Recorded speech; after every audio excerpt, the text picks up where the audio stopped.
Hello everyone, welcome to the series of NEET previous year questions, जिसमें हम 2025 से लेकर के 2015 तक के सभी क्वेश्चंस डिस्कस करने वाले हैं चैप्टर वाइज। जिसमें हमने पहला चैप्टर स्टार्ट कर दिया था, some basic concept of chemistry, जिसमें हमने कुछ क्वेश्चन सॉल्व कर लिए थे, जिसके वीडियो पहले पड़ा हुआ है, जिसे आप जा करके देख सकते हैं। तो हम आगे के क्वेश्चन सॉल्व करते हैं। ये सारे सभी क्वेश्चंस हैं, जिसको एक बार आप जरूर जा करके देख लीजिएगा अगर आपने नहीं देखा हुआ है। तो ये सारे क्वेश्चंस हो गए थे, आई होप आपको समझ में आया होगा। So this is our next questions. What fraction of iron exists in Fe+3 in Fe0.96? O. Consider Fe0.96O to be made up of Fe second and Fe third only. तो यहाँ पे बोल रहा है कि आयरन के कितने फ्रैक्शन ऑफ आयरन प्रेजेंट होगा इन 0.96 FeO इसमें। तो यहाँ पे मान लो कि Fe जो सेकंड है वो प्रेजेंट है x ग्राम, और जो Fe थर्ड है वो प्रेजेंट है, टोटल में से 0.96 माइनस x कर देंगे।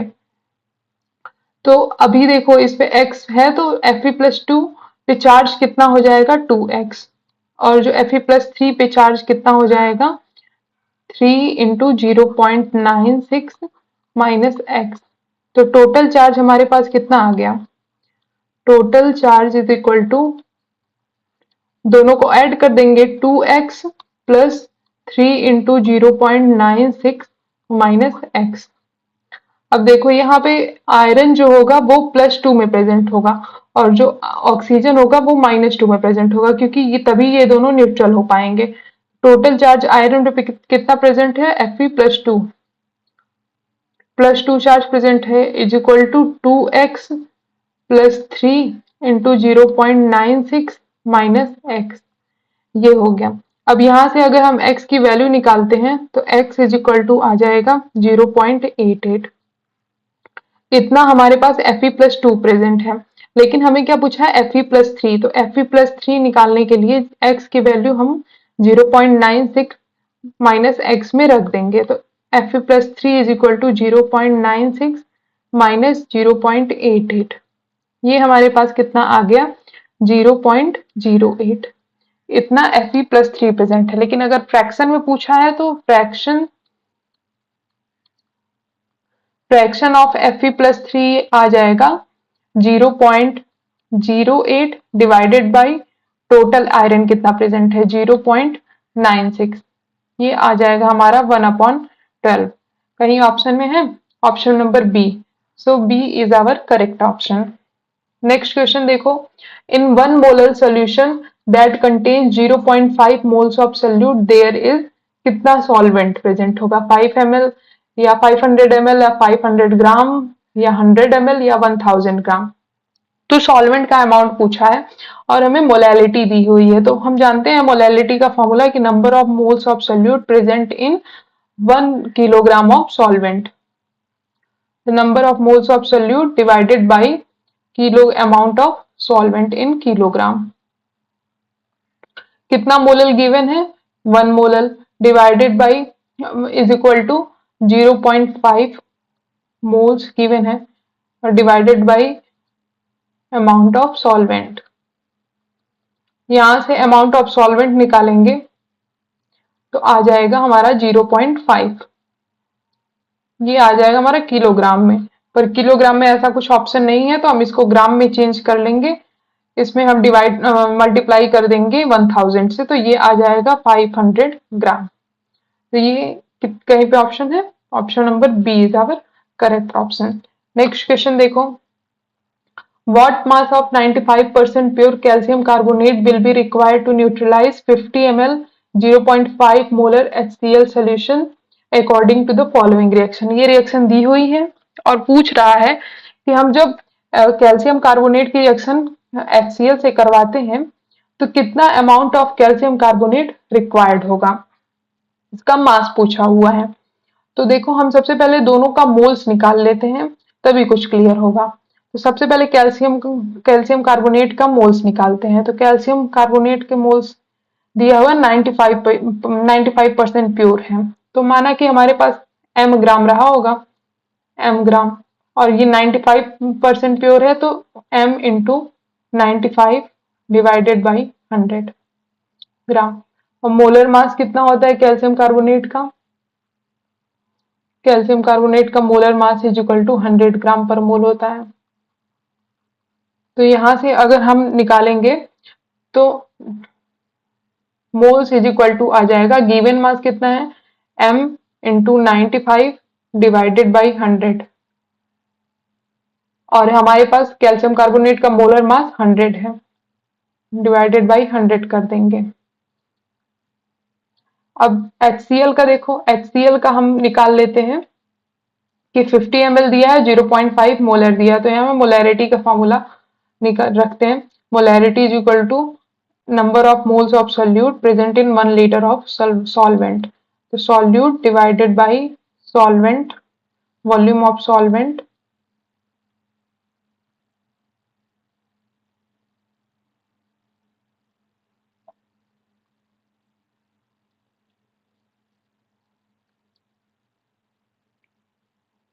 sorry, present in 1 liter of solution, number of moles present।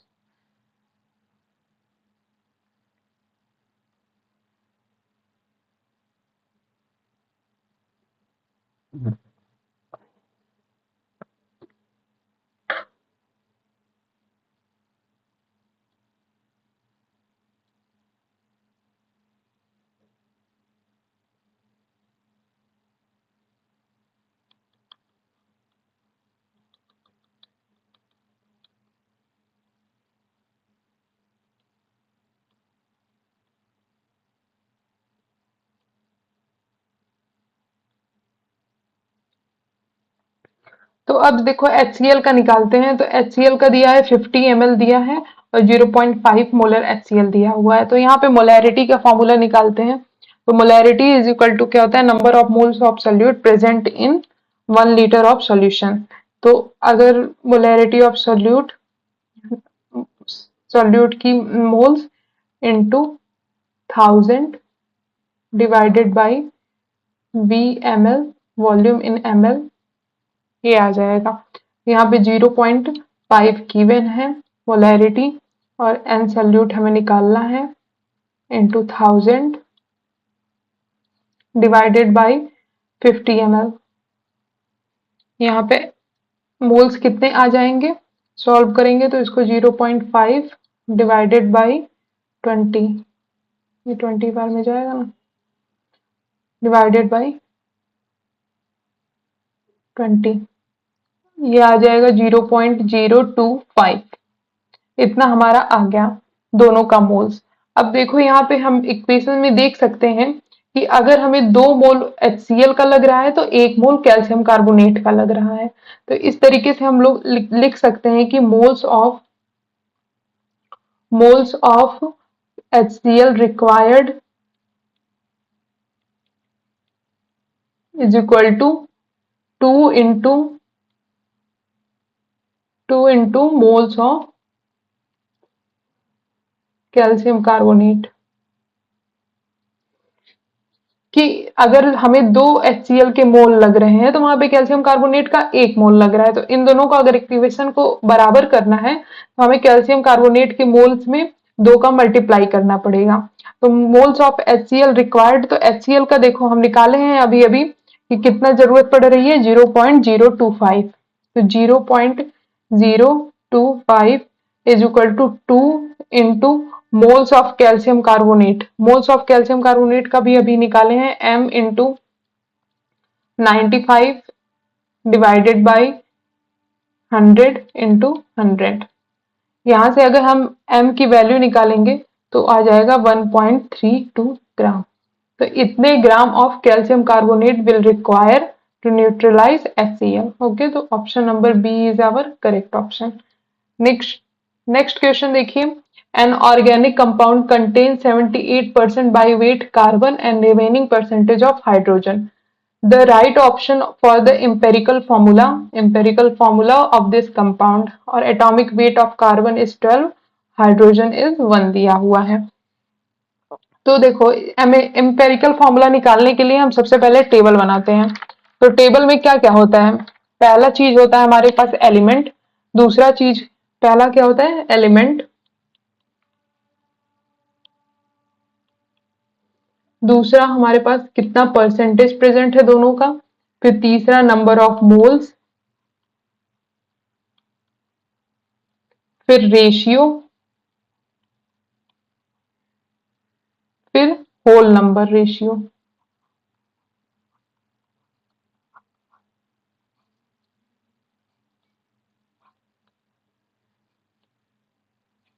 Element हमारे कौन कौन से प्रेजेंट है? पहला एलिमेंट हमारे पास कार्बन है और नेक्स्ट एलिमेंट हमारे पास हाइड्रोजन है। कार्बन का यहाँ पे 78% प्रेजेंट है, तो 100 में से अगर 78 माइनस करेंगे तो हो जाएगा 22, तो 22% यहाँ पे हाइड्रोजन प्रेजेंट है। तो इसका अगर मोल्स निकालेंगे तो given mass is equal to 78 divided by molar mass carbon का दिया हुआ है यहाँ पे 12, 78 divide by 12 is equal to 6.5। इसी तरीके से अगर हम हाइड्रोजन का निकालेंगे तो गिवन मास 22 और divided by 1 is equal to 22 आ जाएगा। और अगर रेशियो लेते हैं इसका, तो जितना इन दोनों के रेशियो लेने के लिए जो इसमें से छोटा वाला नंबर रहता है उससे डिवाइड कर देते हैं। जैसे यहाँ पे 6.5 है, तो इन दोनों में 6.22 और 6.5 में 6.5 छोटा है, तो डिवाइडेड बाई 6.5 कर देंगे। वैसे ही सिमिलरली 22 डिवाइडेड बाई 6.5 हो जाएगा। इनका होल रेशियो आ जाएगा, तो डिवाइड करेंगे तो इसका 1 आ जाएगा, इसका आएगा 3.3, पर इसको हम ले सकते हैं होल रेशियो 1 और ये 3 के पास में है तो इसको 3 ले लेंगे। तो इस तरीके से हमारा फॉर्मूला क्या बन रहा है? C1H3। ये सिंपली क्या होता है? CH3। तो हमारा करेक्ट ऑप्शन कौन सा हो जाएगा? Option number D is our correct option. Next question पे देखते हैं, which one of the following has the maximum number of atoms. Same question हमने पहले वाली क्लास में भी कर चुका है, क्योंकि नंबर ऑफ एटम्स पूछा हुआ है। तो नंबर ऑफ एटम्स निकालने के लिए हम मोल्स निकालते हैं, उसका मल्टीप्लीकेशन कर देते हैं एटॉमिसिटी से और एवोगाड्रो नंबर से कर देते हैं। तो सबसे पहले देखो सबका मोल्स निकाल लेते हैं। तो 1 ग्राम ऑफ मैग्नीशियम दिया हुआ है, एटॉमिक मास भी दिया हुआ है, तो मोल्स इज इक्वल टू होता है गिवन मास जो कि 1 ग्राम है और डिवाइडेड बाय मोलर मास कितना है? 24। और अगर मान लो नंबर ऑफ एटम्स निकाल रहे हैं तो इस एटम्स इज इक्वल टू हो जाएगा, इस इन सब की एटॉमिसिटी 1 ही है। इस ऑक्सीजन की तो 2 है, लेकिन और इन तीनों की 1 ही है, तो 1 का मल्टीप्लीकेशन करेंगे नहीं तो एड नंबर ऑफ एटम्स आ जाएगा 1/24 इंटू Na। सेम इसी तरीके से इसके एटम्स निकालोगे तो आ जाएगा 1/16 इंटू Na। इसी तरीके से इसके निकालोगे तो 1/7 इंटू Na एटम, और इसी तरीके से ये भी निकालोगे 1/108 Na। तो इसमें से सबसे क्या पूछा है कि मैक्सिमम नंबर ऑफ एटम्स किस में प्रेजेंट है, तो जिसका नीचे वाला पार्ट बड़ा होगा मतलब उसमें सबसे कम प्रेजेंट होंगे। तो सबसे छोटा कितना किस में है? 1/7 Na, ये सबसे छोटा हुआ है, तो इस यहाँ पे सब maximum number of atoms present हो गए। तो option number C is our correct option. Next question देखते हैं, the number of protons, neutrons and electrons present in 175, 71 lutetium respectively are. तो इसमें नंबर ऑफ प्रोटॉन पूछा है, इलेक्ट्रॉन पूछा है, न्यूट्रॉन पूछा है। तो हम सब जानते हैं कि number of proton is equal to number of proton is equal to number of electron is equal to atomic number। यहाँ पे एटॉमिक नंबर कितना दिया हुआ है? 71। जो नीचे लिखा रहता है वो एटॉमिक नंबर रहता है, जो ऊपर लिखा हुआ था एटॉमिक मास होता है। तो यहाँ पे एटॉमिक नंबर 71 दिया हुआ है। तो इलेक्ट्रॉन और प्रोटॉन पता चल गया 71। तो यहाँ से देख लो कि प्रोटॉन पता चल गया और इलेक्ट्रॉन पता 71। तो 71 71 किस में है? दो में। इसमें तो पहले प्रोटॉन 71 होना चाहिए था, इसमें हो सकता है हो जाए, इसमें भी नहीं होगा, इसमें भी हो सकता है हो जाए। और दूसरा क्या है? इलेक्ट्रॉन भी 71, तो लास्ट में इलेक्ट्रॉन लिखा है तो ये वाला ऑप्शन, ऑप्शन नंबर सी इसमें हमारा करेक्ट ऑप्शन हो जाएगा। इतने पे हम निकाल सकते हैं। लेकिन अगर मान लो हमें न्यूट्रॉन भी निकालना है कि नंबर ऑफ न्यूट्रॉन कितना होता है, तो number of neutron is equal to mass number minus number of electron.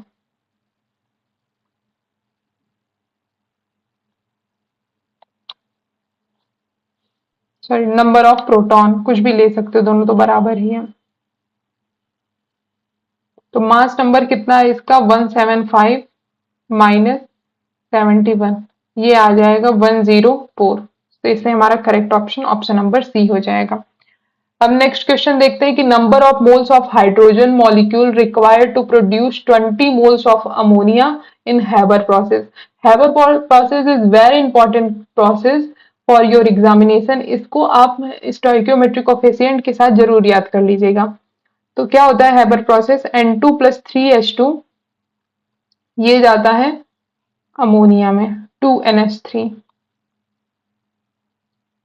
अब देखो यहाँ पे क्या पता चल रहा है कि अगर 1 मोल ऑफ N2 ले रहे हैं तो 3 मोल ऑफ H2 की जरूरत पड़ेगी और 2 मोल ऑफ अमोनिया की जरूरत पड़ेगी। पर हमें निकालना है कितना है, 20 मोल्स ऑफ अमोनिया। तो इसमें हम 10 का मल्टीप्लाई कर देंगे। तो 20 मोल ऑफ अमोनिया के लिए यहाँ पे 10 का मल्टीप्लाई करें, 30 मोल ऑफ H2 की जरूरत पड़ेगी और 10 मोल ऑफ N2 की जरूरत पड़ेगी। तो क्या पूछा हमें, number of moles of hydrogen molecules required. तो हाइड्रोजन के कितने होंगे, 30 मोल्स होंगे। तो option number C is our correct option. Next question, a mixture of 2.3 gram of formic acid and 4.5 gram of oxalic acid is treated with concentrated H2SO4. The evolved gaseous mixture is passed through KOH pellets. Weight in gram of the remaining products at STP will be।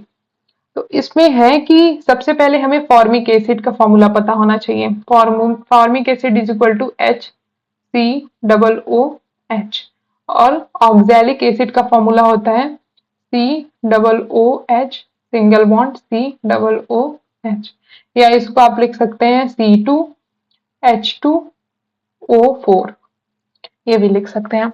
तो देखो अभी सबसे पहले क्या किया है कि formic acid का रिएक्शन करवाया है H2SO4 के पास साथ। तो हम भी वही कर लेते हैं कि HCOOH और प्लस H2SO4 ये रिएक्शन करके, और H2SO4 एक डिहाइड्रेटिंग एजेंट होता है, तो ये हमेशा वाटर रिमूव करने का काम करता है। जहां भी आएगा अगर वाटर प्रेजेंट है तो ये वाटर को रिमूव कर देगा। तो अगर इसमें से हम वाटर को रिमूव कर देते हैं तो H2O, अगर इसमें से H2 दो हाइड्रोजन एक ऑक्सीजन रिमूव करेंगे तो लास्ट में बचेगा CO। तो H2O प्लस CO ये हमारा बन रहा है। तो सबसे पहले देखो यहाँ पे हम मोल्स निकालते हैं कि इनिशियल पे मोल्स कितना प्रेजेंट है फॉर्मिक एसिड के। इसका क्योंकि 2.3 ग्राम दिया हुआ है और मोलर मास कितना होता है फॉर्मिक एसिड का, COOH का मोलर मास जो होगा इसका ये होगा 46। तो 46 हो जाएगा।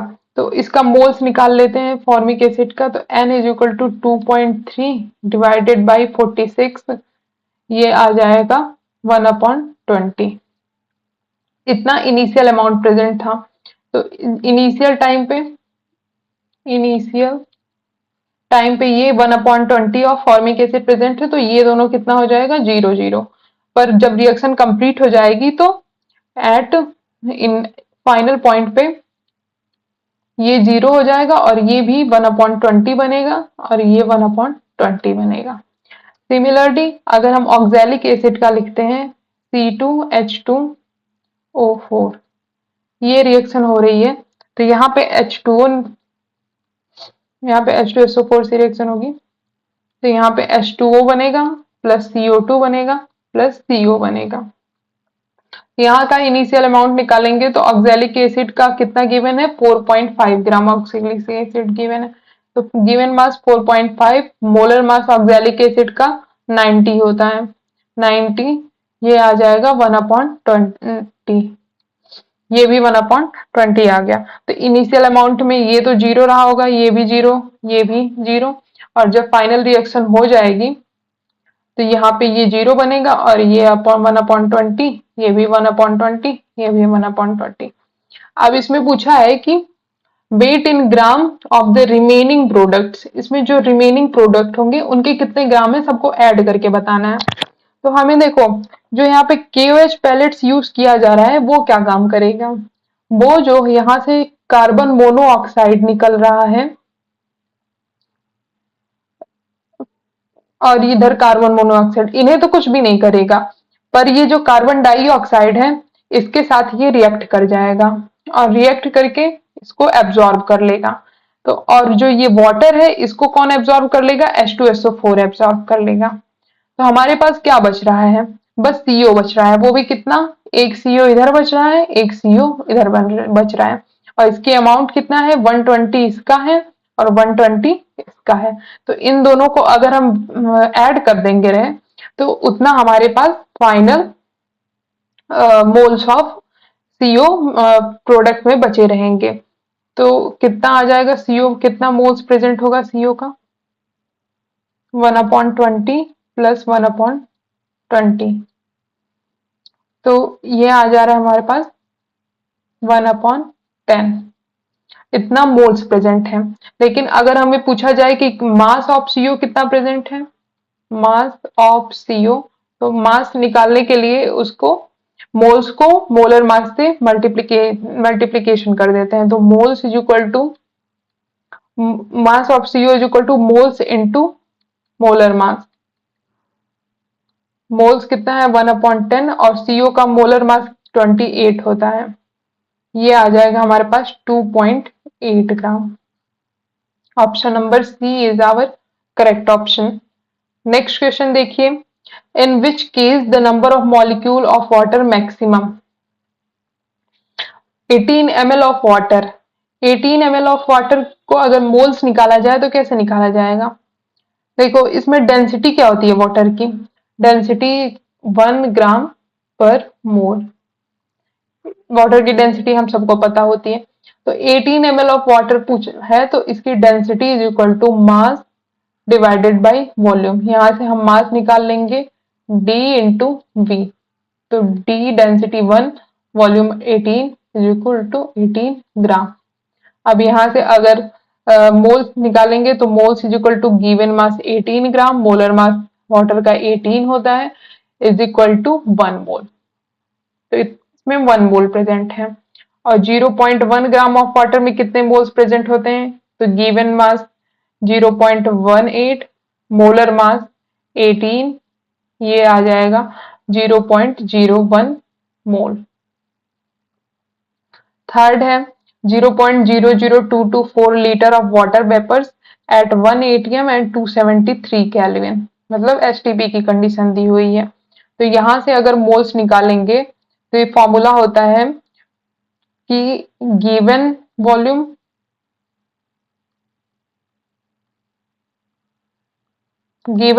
डिवाइडेड बाय 22.4 आ जाएगा, गिवन वैल्यू हमारे पास 0.00224 डिवाइडेड बाय 22.4, ये आ जाएगा 0.00 एक और 1 और 10⁻³ मोल गिवन ही है पहले से। तो इसमें सबसे ज्यादा मोल किसका दिख रहा है,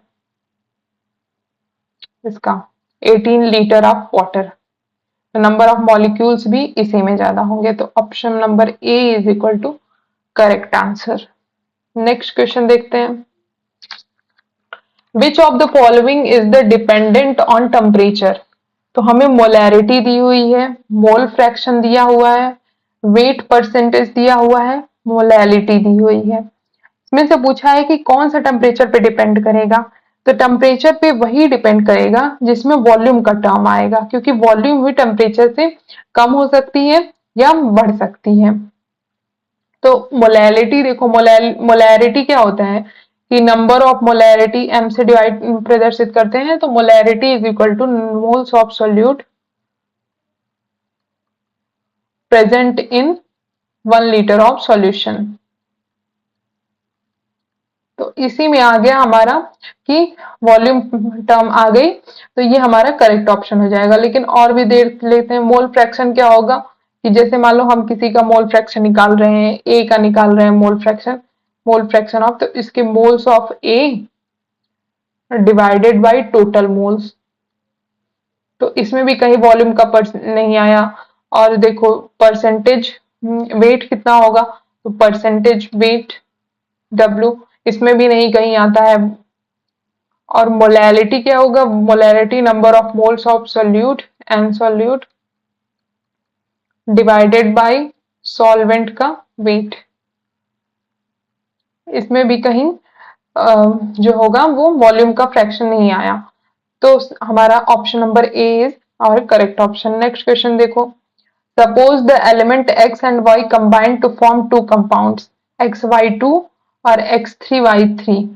तो 0.1 mole of xy2 weight 10 gram and 0.05 mole of x3y2 weighs 9 gram। The atomic weight of x and y पूछा हुआ है। तो सबसे पहले रिएक्शन लिख लेते हैं, x plus y is going to form xy2 plus x3y2। तो इसका अमाउंट कितना है 0.1 मोल और इसका है 0.05 मोल। ये 10 ग्राम और ये 9 ग्राम। तो यहां से moles is equal to weight upon molar mass. तो 0.1 गिवन है, वेट भी गिवन है 10 और मोलर मास हमें निकालना है।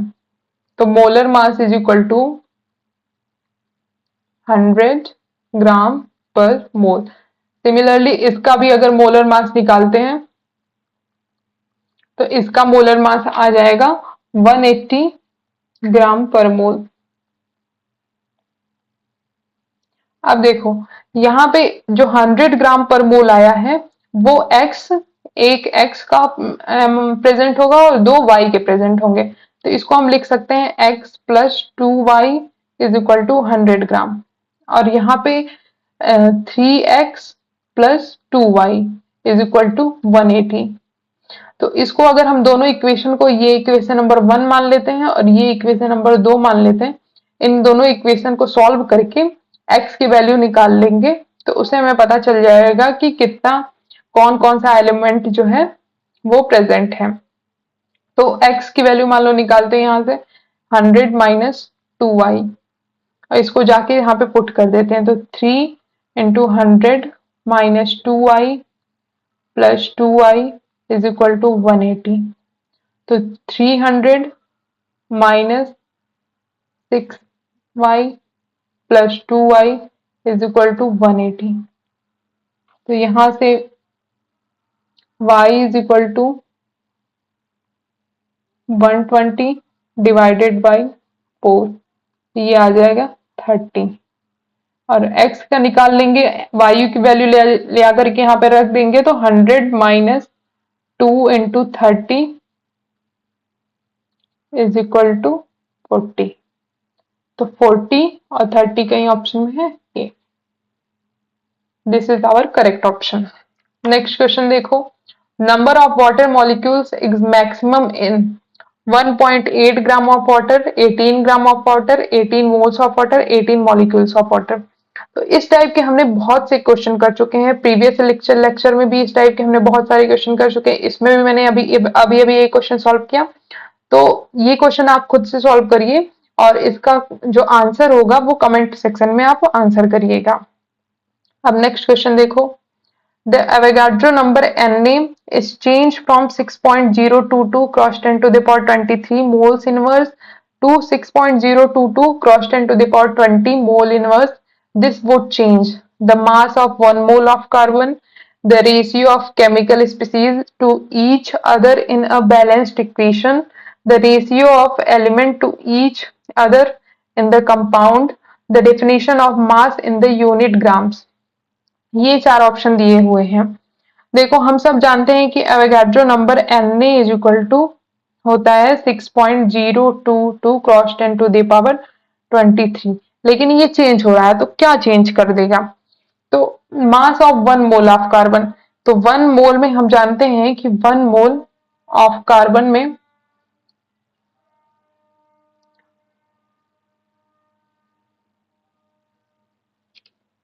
1 मोल ऑफ कार्बन में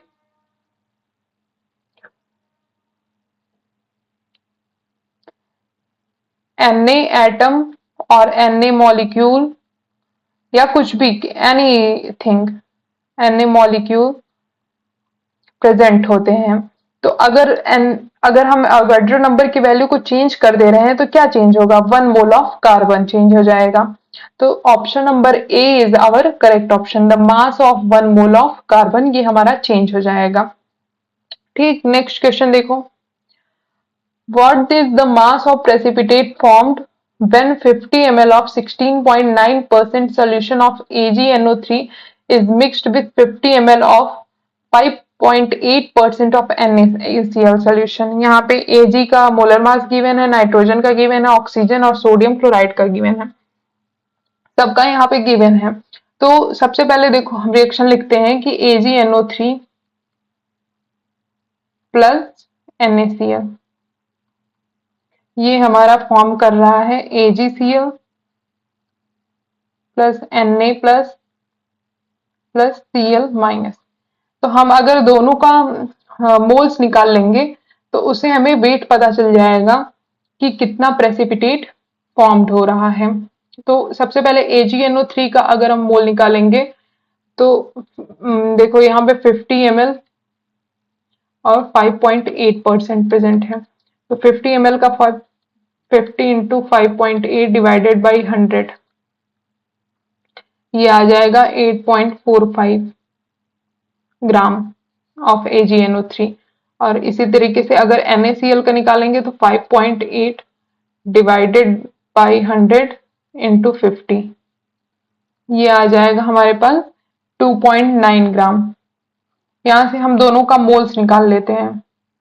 तो N mole is equal to given mass हमारे पास N.45 डिवाइडेड बाई इसका मोलर मास होता है 169.8 ये आ जाएगा 0.0497 और इसका अगर मोल्स निकालेंगे तो गिवन मास 2.9 और NaCl का मोलर मास 23 प्लस 35.5 तो ये आ जाएगा 0.04954 इतना आ गया।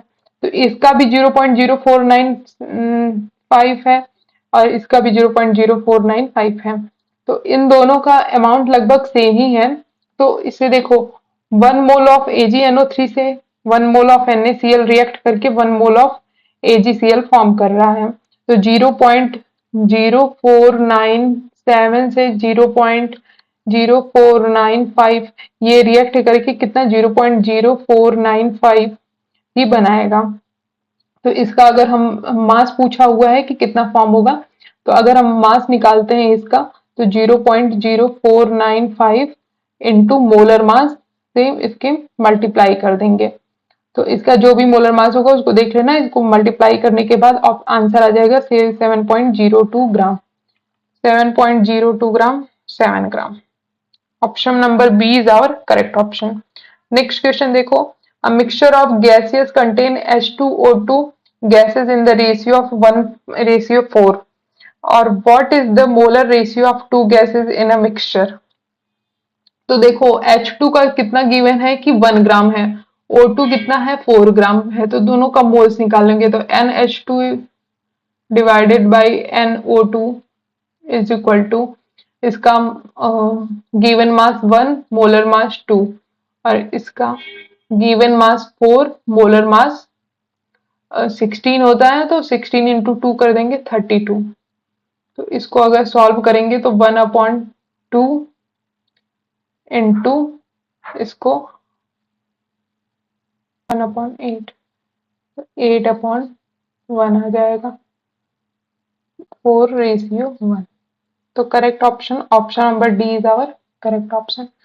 सो this is all the series of NEET previous year questions जिसमें हमने पहला चैप्टर अपना कंप्लीट कर लिया है 2025 से लेकर के 2015 तक, इन सब में आई थिंक 30 क्वेश्चंस के अप्रॉक्स पूछा गया लास्ट 11 साल के अंदर। और थैंक यू सो मच। ऐसे ही अगर आप नेक्स्ट चैप्टर का देखना चाहते हैं तो वो भी सीरीज हम जल्दी ही लेकर के आ रहे हैं, तो जुड़े रहिए और सब्सक्राइब करिए हमारे चैनल को। Thank you so much.